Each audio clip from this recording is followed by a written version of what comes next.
The people of Edo State have accused the Igbos of trying to play politics, infiltrating the ancestral lands of their forefathers. Now, we know that the Oba of Benin suspended the Enogie of Igbanke land. And because of that suspension, some of the chiefs were angry and they decided to change the title Enogie from Enogie to Eze. They believe that they are an autonomous community, that the Oba of Benin have no right to suspend the chief or the king of an autonomous community. So the name Eze is Igbo. And it is now believed that whatever that happened in that community, changing from Enogie, which is likely a Benin word or a Benin nomenclature, to Eze, which is Igbo, they have said it is the work of IPOB, expansionism. IPOB is trying to take their lands. These are the accusations. You know, one thing I like about this is that the history is there for us to look at. These are not even the issues we need to start talking about now. We know what happened during the military regime. We know what happened with Midwest. Amrutala giving states, taking some communities, put in other communities. For instance, in Shekiri are aligning with the Yorubas. Yorubas are in Kogi State. Yorubas are in Benin Republic. So it is the Oba of Benin and the Ohanese and Co. and the traditional institutions that will settle that. That does not have anything to do with you coming on social media to fight. If a community is saying that we want to align with so, then so be it.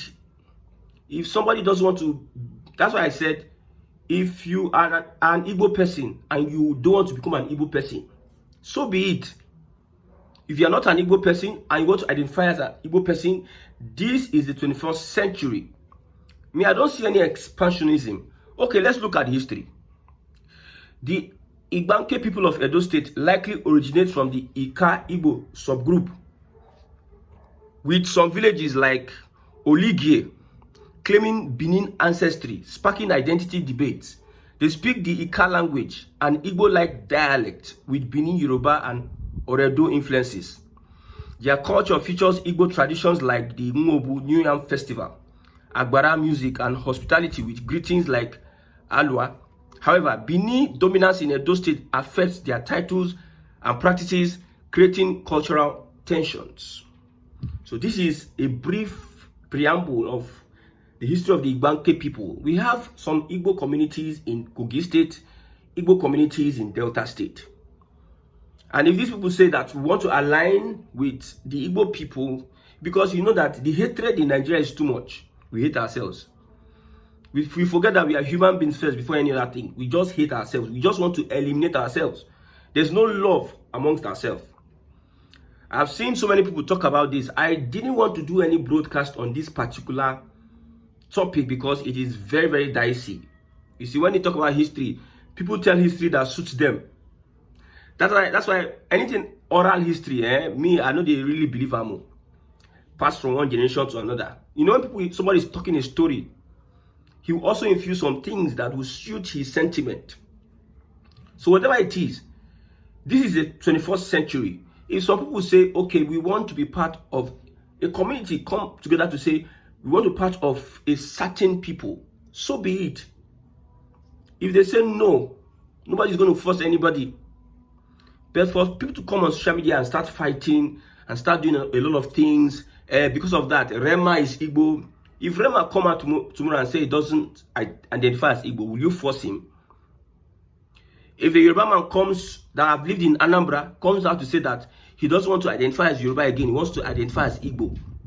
Our politicians go to Igbo land to collect title that belongs to an Igbo man. They are identifying with another culture. So why the force? Why the fight about? If you have this thing at the back of your mind that the Igbos want to expand their territory, want to take over our land. I saw somebody, because of what these people did, this community did, he said P2B, obedient party, and they are using any spot in P2B. P2B that they even identify with Biafra. What his people really want. Any small thing, they will say Igbos are using that to wanting to enter their community. You see, the Oba of Benin will settle this issue. I'm telling you, the Ohanese and the chiefs involved, they will have to settle that issue.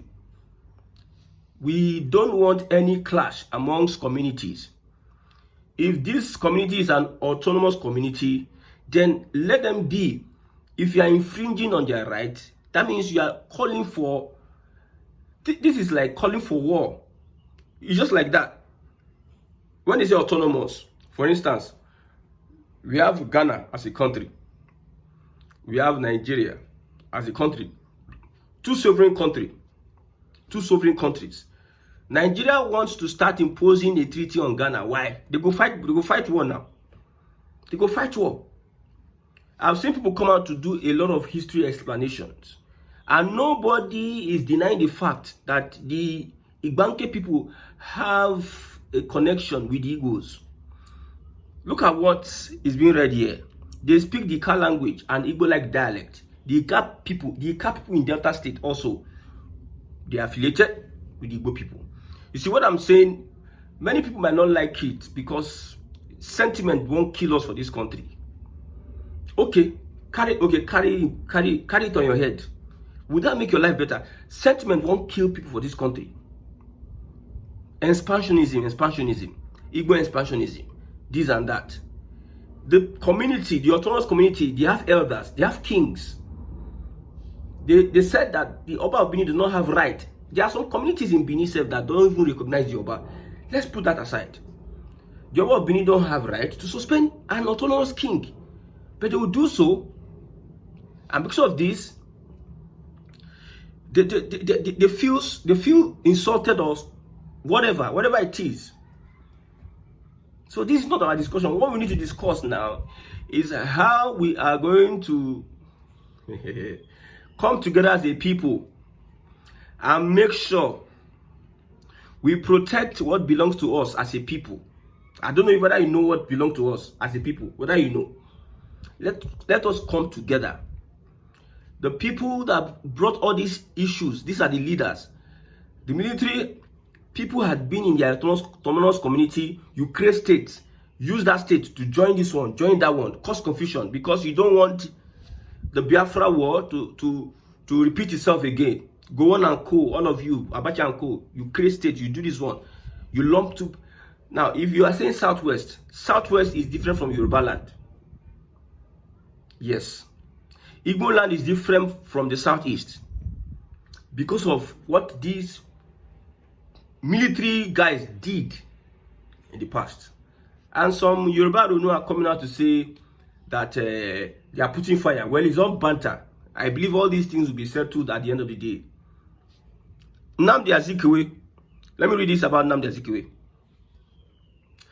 Yes, there are historical and cultural connections between Igbo and Benin.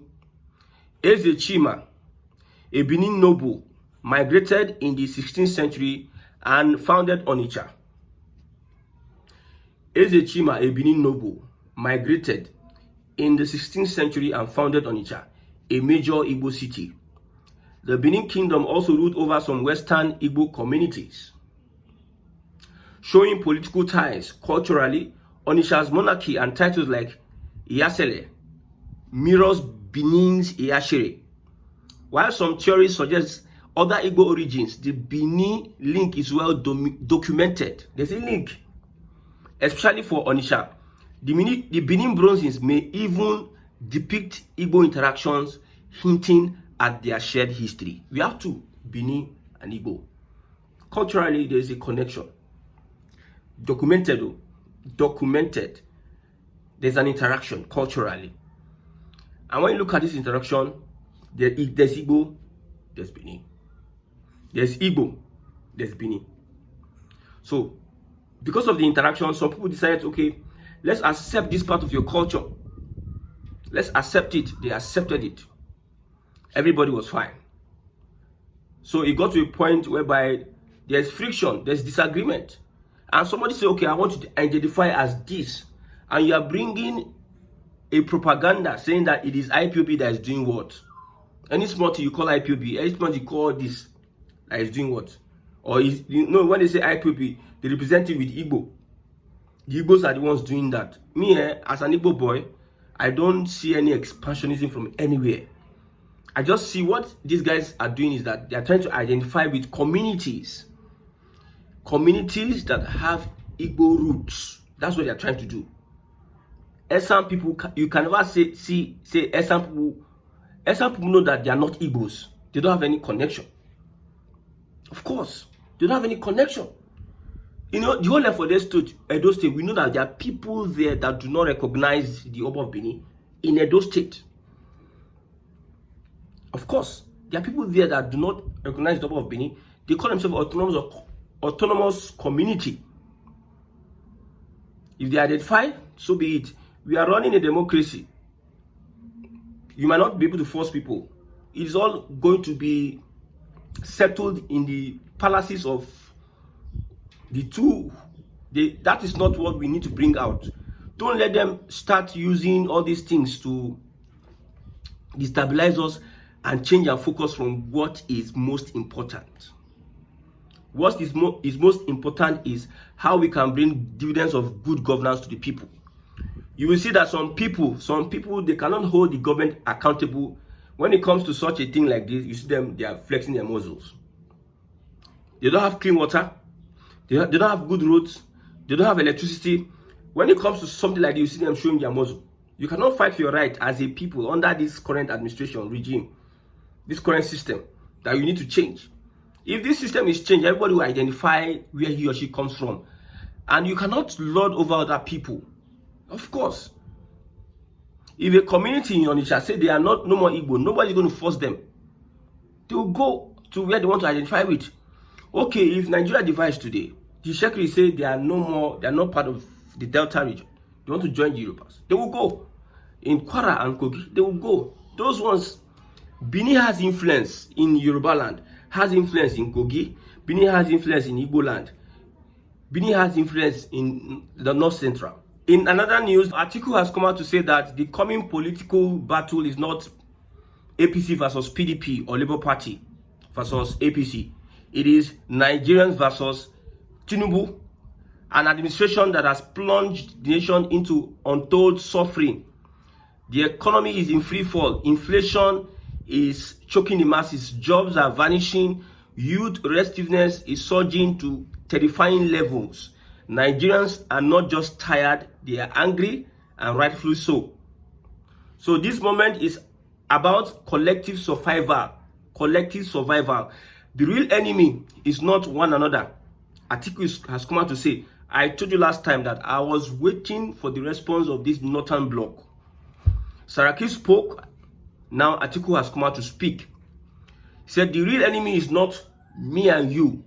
It is the Tinubu administration abysmal failure. We must reject every attempt to distract us with ethnic, regional, or religious sentiments. These are tools of manipulation designed to divide and conquer, used by those with nothing else to offer.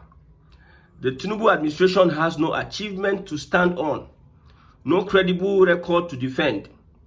Its only strategy is chaos and division, because that's the last refuge of the incompetent.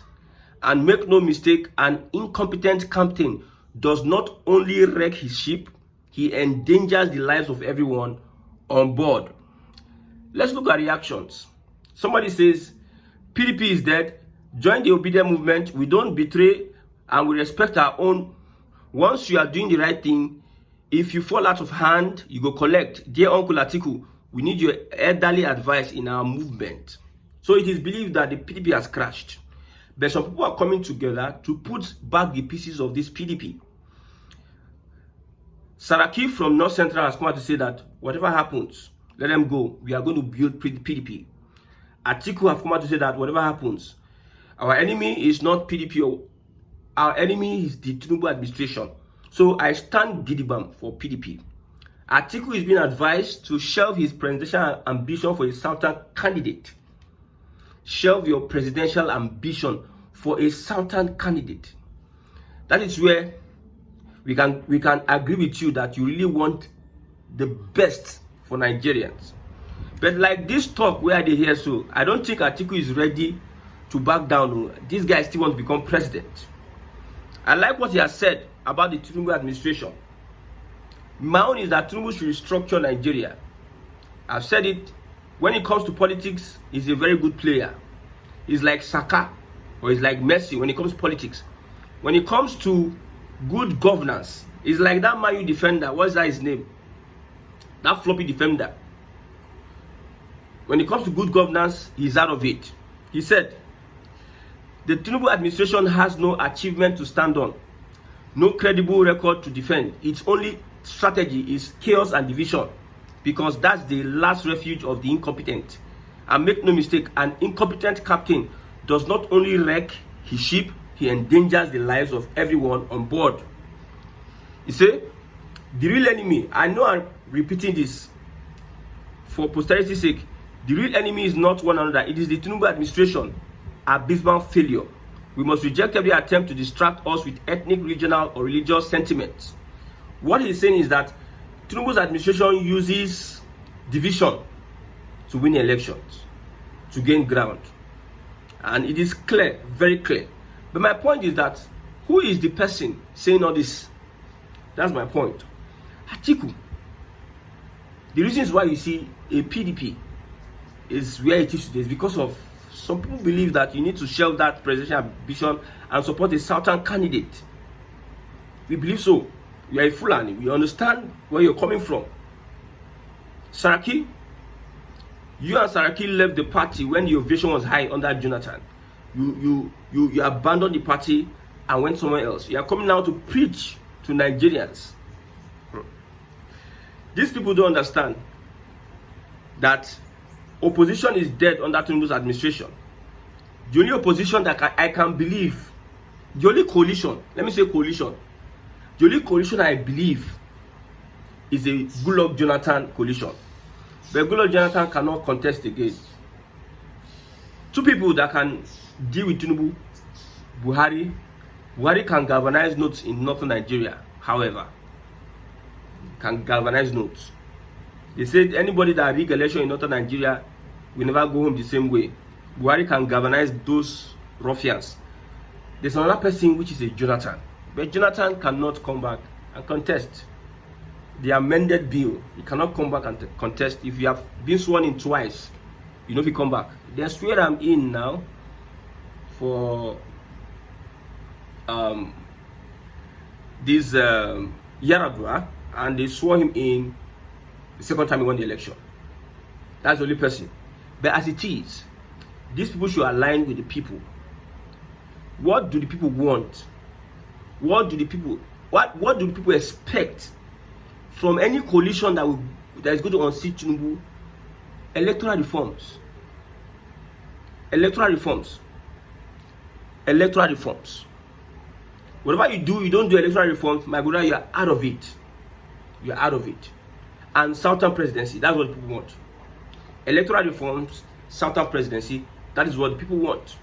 If you think that the North still has what it takes to win the elections without the consent of Southern Nigeria that Tinubu has captured so and building his coalition, then you be my guest. You can still run the package. But I don't believe that with the current construct from Southern Nigeria, we have said any coalition that does not bring a Southern candidate will not stand the test of time. We have said that over and over again. We will continue to say that and say that to the high heavens. Any coalition that does not bring a Southern president will not stand the test of time. Because I suspect whatever these our brothers are doing from the PDP or whoever, Northern coalition, Erufai and Co., they still want to bring a Northerner.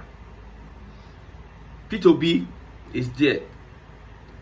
See, let's just look at what is going to happen, what is going to play out. By the end of this year, when I look at the moves and movements of these people, of the coalition, I will now know, I'll be sure if they can be able to give Tinubu a run for his money. When I see what they do, when I see some of the moves they make, the alignments they make, do not say they are going to give, the next 6 months, they are going to come out with their position on this Tinubu's administration. Yes, the Arewa North, I've said it. If they not come with their position and they support a certain candidate, it's going to be in their better interest. Let them come together and support a candidate so that this 2027 will be very, very interesting. Very interesting. Whatever happens around the corridor of power, me, I've said it, my own is that Tinubu should restructure Nigeria now that he has time. There's no time, there's no time. I know that his first interest is his 8 years. His second interest is his political empire. He wants to build political empire across Nigeria. Second interest. His third interest is to settle down at Lekki Free Trade Zone as one of the biggest landlords in Africa and retire there. But it's not going to be good for his people. If you put the Yorubas on this pedestal and you don't restructure Nigeria, man, it's going to be so bad. So bad. If you put the Yorubas on this pedestal and you don't restructure Nigeria, my brother, it's going to be so bad. So you have the ample opportunity to come out and make sure that he is able to restructure the country. He has the time. Because if this Fulani enter, I've told you, if this Fulani enter, my brother, or you might be your name at the end of the day. Maybe after 8 years, they will agree. They can be patient now. The people can be patient. They will sit down and wait. If they lose 2027 elections, they will wait patiently. When they enter, God, when they enter,